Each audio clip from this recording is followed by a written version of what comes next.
Assalamualaikum warahmatullahi wabarakatuh. Salam sejahtera, selamat siang buat kita semua. Izin yang mulia, kami tampilkan 40 halaman permohonan kami dalam ringkasan 6 halaman. Dan juga untuk membantu kita memudahkan memahaminya, kami juga izin menyampaikan dalam bentuk PowerPoint. Ya, ini begini, ini untuk teman-teman yang lain, ya pemohon atau pihak terkait kalau pakai begini biayanya lebih mahal ini. Karena profesional kan, ya kan? Ya, silakan Prof Denny. Siap, yang mulia. Ini nanti untuk bahan nambah invoice yang mulia. Ya. Kemudian juga kami ingin sampaikan yang mulia, sebelum sidang, tadi kami sudah menyampaikan tambahan alat bukti, sudah diverifikasi dan sudah dikeluarkan aktanya, tanda terimanya, termasuk yang tambahan-tambahan kartu anggota yang sebelumnya belum diterima. Jadi insya Allah sudah lengkap yang mulia. Ya. Kenapa kami sampaikan? Karena di permohonan kami ada bukti-bukti itu yang akan kami jadikan dasar argumentasi kami. Izin yang mulia, kami lanjutkan. Yang mulia majelis, pertama terkait kewenangan Mahkamah Konstitusi, next slide. Ulangi, mungkin yang alur dulu. Baik, jadi kita bicara kewenangan, tenggang waktu, kedudukan hukum, pokok-pokok, dan terakhir petitum. Lanjut. Kewenangan Mahkamah Konstitusi, izin mohon dianggap dibacakan. Iya. Kemudian yang kedua tenggang waktu yang mulia. Tenggang waktu kami keputusannya 3 Desember. Ya. Kemudian pengajuan permohonan awal 5 Desember, pengajuan perbaikan permohonan 9 Desember. Ya. Semuanya masuk dalam aturan 3 hari kerja. Baik. Next. Kedudukan hukum, memang pasal 158 ambang batasnya terlewat yang mulia. Ya. Seharusnya 2%. Kami selisihnya 1.679 atau 2,47%. Lagi-lagi kita menggunakan alasan TSM, juga ada syarat calon yang akan kami sampaikan, dan ini barangkali yang akan menjadi titik tekan yang mulia. Ya. Ada 5, pertama nanti mobilisasi aparatur, ini penting juga, ASN. Kedua, ada pelanggaran pasal 71 ayat 2 tentang penggantian pejabat dalam rentang 6 bulan.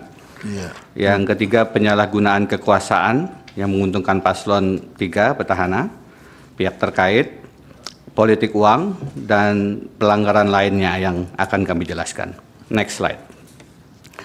Terkait dengan ketidaknetralan aparat, bukti utama kami adalah adanya grup WhatsApp yang bernama Info Pemkot Tomohon. Jadi ini ada potongan, ya, ada potongan gambar slide yang kami jadikan bukti P9 itu yang mulia. Di situ kami mengidentifikasi ada 27 ASN yang bergabung dalam WhatsApp grup ini dan semuanya terindikasi partisan. Misalnya ada potongan-potongan gambar kampanye, kemudian ditutup dengan posting buat jadi, buat sampai jadi. Jadi ini kami identifikasi itu 27 itu adalah next slide. Nah ini nama-namanya termasuk posisi-posisinya, semuanya ada di halaman 8 dan halaman 9 permohonan. Kembali ini petahana ya? Petahana yang mulia. Ya, oke. Kembali ke slide sebelumnya mohon. Ini juga kami jadikan bukti P13. Ini kepala bagian hukum. Bagian hukum yang mulia, pemerintah Kota Tomohon, ya, yang menunjukkan tanda simbol C. Maksudnya ini Karol petahana. Oke. Banyak bukti-bukti lain, tapi izinkan kami dianggap dibacakan. Ya. Selanjutnya yang mulia. Next. Ini nama-nama tadi. Ya. Ya. Baik. Nah ini argumentasi yang menurut kami mohon kita jadikan salah satu fokus yang mulia, bahwa paslon 3 melakukan penggantian pejabat pada saat menjelang pemilu kada, yang bertentangan dengan pasal 71 ayat 2 yang saya tidak bacakan, kita sama-sama paham. dilarang dan sanksinya adalah Tidak diskualifikasi. diperbolehkan kecuali ada izin. Persis. Ya. Nah, ini yang mulia adalah potongan berita yang menunjukkan ada pelantikan sumpah 99 pejabat pada tanggal 22-23. Ini beritanya di antara. Tapi acaranya sendiri 21-22. Poin yang penting adalah batasnya itu tanggal 22 September. Baik di peraturan KPU yang kita sama-sama paham, peraturan KPU nomor 2 tahun 2024, lampirannya mengatakan 6 bulan sebelum tanggal penetapan calon terhitung adalah batasnya 22 September. 22 Maret. Nah, ini kami sudah jadikan sebagai bukti P25. Yang mulia, kami kesulitan mendapatkan SK pelantikan ini. Jadi mohon bisa dibantu, disumir nanti pihak terkait, karena ini bukti yang kami tidak bisa akses. Yang mulia, kami juga membuktikan, mendalilkan P25.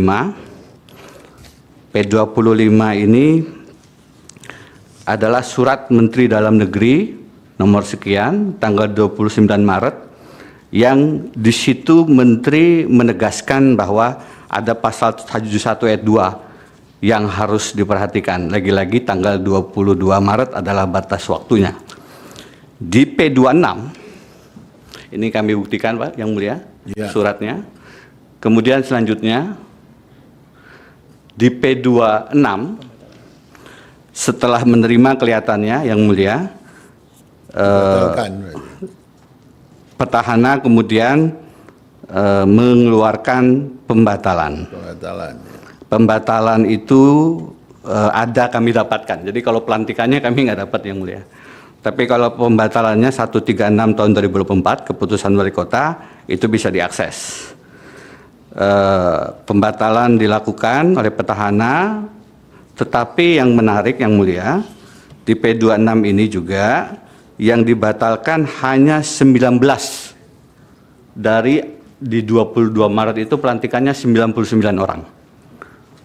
Jadi ini juga mohon dicatat, pertanyaannya yang 80 orang masih bagaimana tetap posisinya? Berarti ya?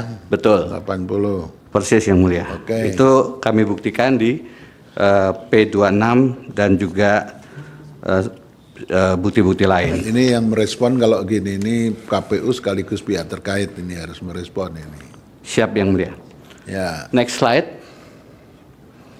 Nah, ini adalah surat dari pihak terkait yang kami jadikan bukti, yang mulia. Surat ke Menteri Dalam Negeri tertanggal 20 Agustus. Ada kami highlight poin nomor 2 di situ, yang mulia. Calon wali kota nomor pasangan calon nomor 3, Bapak Karol Joram yang juga petahana, mengakui sendiri sebenarnya telah secara implisit, ya, nanti saya bacakan kalimatnya, telah melakukan kesalahan dan pelanggaran pasal 712. Ayat kalimatnya begini, yang mulia, surat Kemendagri beliau, bahwa pemerintah kota termohon sama sekali tidak mempunyai niat secara sengaja dan terencana. Sebenarnya ya paham, tapi tidak sengaja dan tidak terencana, kata beliau. Ini kami jadikan bukti surat beliau ke Menteri Dalam Negeri terkait bertanggal 20 Agustus, sudah dari Maret, baru 20 Agustus, yang mulia, bersurat semacam ini. Pelantikannya di bulan Maret. Bukti P29. Oke, agak dipercepat Prof. Denny. Baik, yang mulia. Lanjut, yang mulia. Kalaupun ada argumentasi bahwa sudah dibatalkan, kami buktikan juga di P33 bahwa ada jurisprudensi pembatalan itu tidak, Mahkamah Agung tetap mengatakan perlu didiskualifikasi karena sudah ada akibat hukumnya. Kemudian kami lanjut di bukti P72, yang mulia. Ada surat Bawaslu yang dikirim pada tanggal 25 September, himbauan kepada KPU termohon, kota termohon terkait pasal 71 ini, bahwa ada yang perlu diperhatikan. Memang himbauan, yang mulia. Sayangnya memang kemudian tetap ditetapkan sebagai calon. Kemudian kami juga ingin sampaikan bukti selanjutnya, bukti P30 dan bukti P31, di mana ini penting yang mulia. Mohon izin teman-teman Bawaslu tanpa bermaksud lain tapi hanya pembuktian.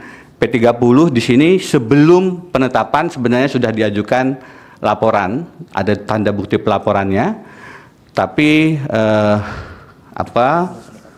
dianggap belum bisa diterima kalau belum ada penetapan. Sehari setelah penetapan, tanggal 23 September, diajukan lagi yang mulia. Sudah ada penetapan. Sekarang alasannya syarat formil 7 hari terlewati. Jadi sebelum penetapan diajukan alasannya belum penetapan. Setelah penetapan, waktunya udah lewat. Waktu 7 hari diketahuinya udah lewat. Pelantikannya 22 Maret yang mulia. Jadi 7 hari ini jadi problematik hukum tersendiri gitu. Pelapornya itu memang berbeda dan karenanya tidak sama dengan pelapor yang awal yang mungkin dikatakan sudah tahu lebih awal. Yang mulia, izin sampai di situ kami mohon diperkenankan rekan kami advokat Tarek untuk melanjutkan. Pak Tarek silakan.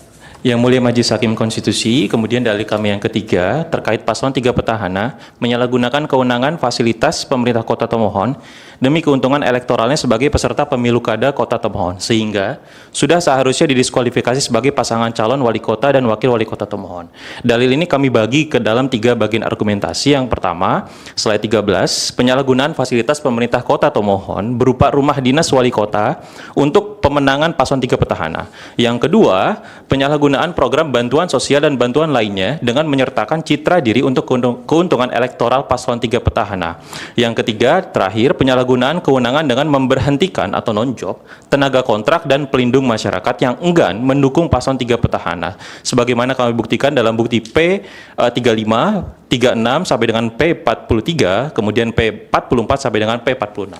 Sedikit penekanan pada argumentasi yang pertama terkait dengan penyalahgunaan rumah dinas wali kota atau mohon yang terjadi pada tanggal 27 November 2024 atau di hari pencoblosan, paslon 3 petahana kedapatan menggunakan rumah dinas wali kota atau mohon yang beralamat di Walian 2, Kecamatan Tomohon Selatan untuk melakukan penghitungan cepat atau quick count pemilu kada kota Tomohon. Namun yang menjadi masalah, terdapat video yang menunjukkan banyak sekali pejabat ASN yang hadir pemerintah kota Tomohon dan turut melakukan selebrasi dengan mengucapkan dibacakan. Baik.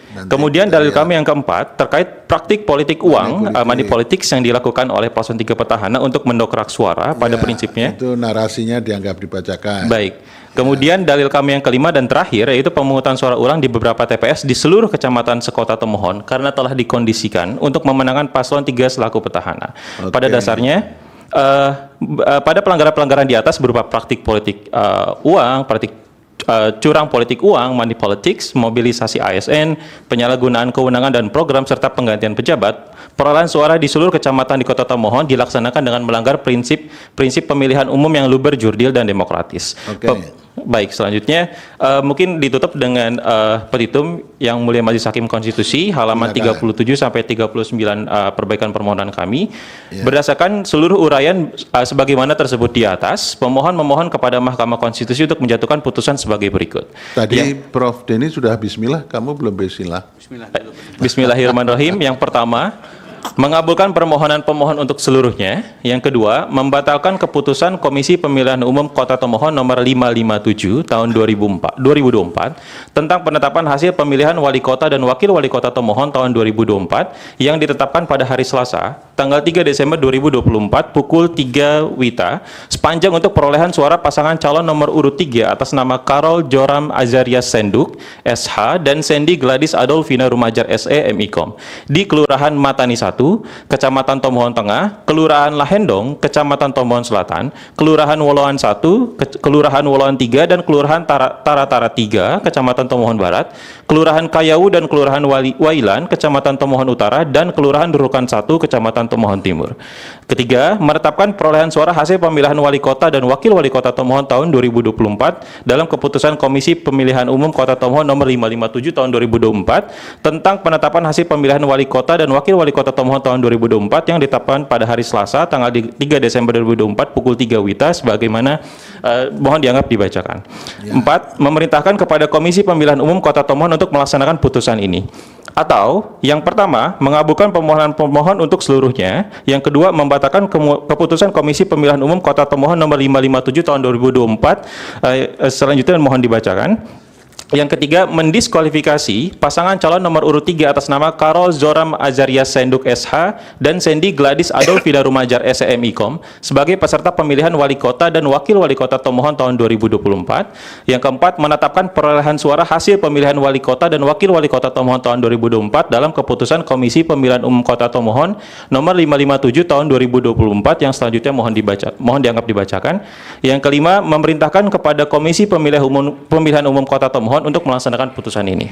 Atau yang terakhir, mengabulkan permohonan pemohon untuk seluruhnya. Kedua, membatalkan keputusan Komisi Pemilihan Umum Kota Tomohon nomor 557 tahun 2024 tentang penetapan hasil pemilihan wali kota dan wakil wali kota Tomohon tahun 2024 yang ditetapkan pada hari Selasa, tanggal 3 Desember 2024 pukul 3 WITA sepanjang untuk perolehan suara semua pasangan calon di kelurahan yang mohon dianggap dibacakan.